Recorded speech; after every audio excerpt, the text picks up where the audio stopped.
Hello, everyone. Welcome to Everything Football. Let's talk about the must-own players. Now, a couple of seasons ago, I remember everyone had to have Karim Benzema. Like, he was absolutely on fire. He led Real Madrid to the Champions League. He was scoring every single time. He was scoring hat tricks, I think, against PSG, hat tricks against was it Chelsea or Man City, one of those teams. He was absolutely balling a couple of seasons ago, Benzema. Last season, maybe you would say a couple of players, but this season we have two players. I'm going to be talking about two players that we have to have this season, and you might know which ones I'm going to talk about, and also which team, like in terms of their defense, like you have to go for this season. Now, even if you want to have 100 differentials in your team, no problem, but just have these two players first, and plus a defender from this team, and then you can go for 12 differentials if you want. But if you want to compete and enjoy yourself and not stress out, you have to have at least this couple of players. So the first one, surprise, surprise, surprise.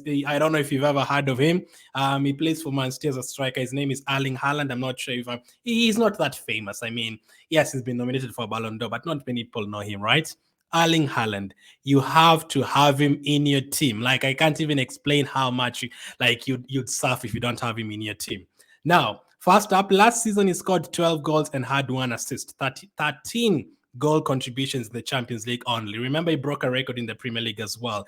That helped him total 71 points last campaign. 71 points is crazy. This season, I mean, do you want me to go on? I should actually even leave it at that, right? I should actually leave it at that. So don't worry about that. Don't worry about Julian Alvarez and Foden. I should even leave it at that. Like, do I even need to keep on going? Now, this season, not even this season alone, he does take the penalties for Manchester City. Even if he misses, he'll still take the next penalty. That's how good he is and how much he believes in himself. And he is the main guy for Man City. Not only that, like, if you don't have him, you're going to suffer because at the moment, 2 weeks from the deadline, he's already selected by 70%.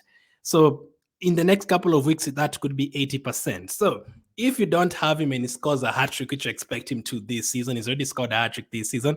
Last season, he scored a bunch of goals. If you don't have him and he's selected by 80% and he's captained by like 60% of that, and he gets like a hat trick, you're going to be in big trouble. You're going to be basically bottom of the Champions League fantasy in the world. Do I even need to go on? Okay, fine. I will go on. Absolutely no problem. I will go on. So far this season, he started all 4 games. No surprise there. He's averaging 88 minutes per game. So he's rarely subbed off. Rarely subbed off. In the league this season, he's already scored 6 goals and has 1 assist already. And he's already scored a hat trick in the last game against Fulham. Do I need to go on still? Do I need to keep on talking about this guy? Okay, I mean, you're not convinced already? That is fine. His group has Red Star Belgrade, Young Boys, and RB Leipzig. Now, no disrespect to the other teams. Young Boys, come on. Like, when they go to Man City, we're expecting them to concede 5 or 6. Even if he plays 45 minutes, he'll get 2 goals. At least. That is minimum. He has another game with Red Star Belgrade. Another game, we expect them to pump them like 5-6 goals. This is a Man City team. Last season, they basically butchered Bayern Munich. They butchered Real Madrid. When it came to the league, they butchered Arsenal, butchered Man United. Like, they just thumped everyone, especially at the Etihad Stadium. They score against everyone. RB Leipzig. Now, RB Leipzig are a better team than Young Boys and Red Star Belgrade. But last season, Man City played RB Leipzig, and they beat them by 7-0. And how many goals did Haaland score? 1? No. 2? No. 3? No. Not even 4. He scored 5 goals against RB Leipzig last season. 5 goals. I'm not kidding when I say he could literally get 30 goals in those 6 games. Like, if you don't have him and you don't captain him like every single day, you're gonna be in big trouble. Yes, there's a chance that he could be rested for at least one of those games. Yeah, but that's where you have a good bench, have a player comes on, and even if he doesn't start, there's another 80% of managers that have him, so you won't really get hurt. And a couple of games we might see their teams as well. If he doesn't start, you might go for someone else, especially in match day 5 or match day 6, or if you're playing your wildcard or playing your limitless, especially limitless, and Haaland is not playing that trick, you could get someone else. But ideally, you want to play your limitless when Haaland has a good fixture and Lewandowski has a good fixture and all that. So I didn't even mention in that game that he scored 5 goals against Leipzig. He didn't even play 90 minutes. He was subbed off, so he could easily have gotten 7 or 8 goals. So that is a group who could get 30 goals. So if you need any more convincing, if you don't have Erling Haaland in your team, you're gonna be in big trouble. This guy is a robot. He's a machine. You just have to have him in your team, even if he costs 11.5 million, even if he was costing 100 million, I would go for him and not have any other players. That's how good he is. So Erling Haaland is the first must-own player. The second one, I could not believe the price when I saw the price of this guy, Jude Bellingham. I could not believe when I saw the price of this guy. Absolutely crazy. He's only going to cost you 7.5 million. Only 7.5 million.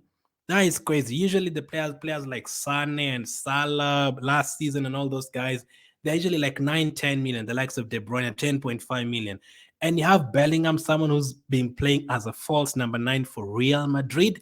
That is crazy. Last season, he was playing for Dortmund. He chipped in 52 points. Let's be honest, Real Madrid are a better team than Dortmund. So if he can get you 52 points for Dortmund, at Real Madrid is going to get even more chances, going to create for even better players. This season he's played 4 La Liga games. He has already scored 5 times and assisted 1. So he has scored in every single game, and in another game he got 2 goals. He's playing as a false 9 with the likes of Vinicius injured and a couple of other players. Like, he's now basically the main guy, and those driving runs to the front. Remember, he's an actual midfielder. He's a player who can play as a number 6, he can play as a number 8, he can play as a number 10, as a false number 9. Not only will he score goals for you and get you assists, like sometimes the game gets tough and they bring on, let's say, Joselu up front, a strike up front, and they push Bellingham in midfield, he can also get to recovery points. So Bellingham could have a game where he gets a goal, 5 points, an assist, 3 points, that is 8. He plays 90 minutes, that's 10. And then he gets to like even 1 point for ball recoveries and gets player of the match. I can see him in that group. There's a couple of games is going to get more than 10 points, and there's a game is going to get like 15 points, maybe even more. The game against Napoli is tough, but even Napoli this season, they've been losing to the likes of Lazio.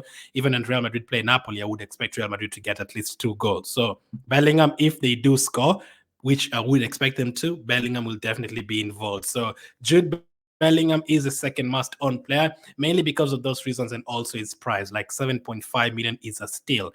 You have to have him for 7.5 million. That is a massive steal. Like usually the past few seasons, Man City players, midfields are usually that price. The likes of Foden and Gundogan, they're usually 7.5 million there. So for Jude Bellingham, that is a massive steal.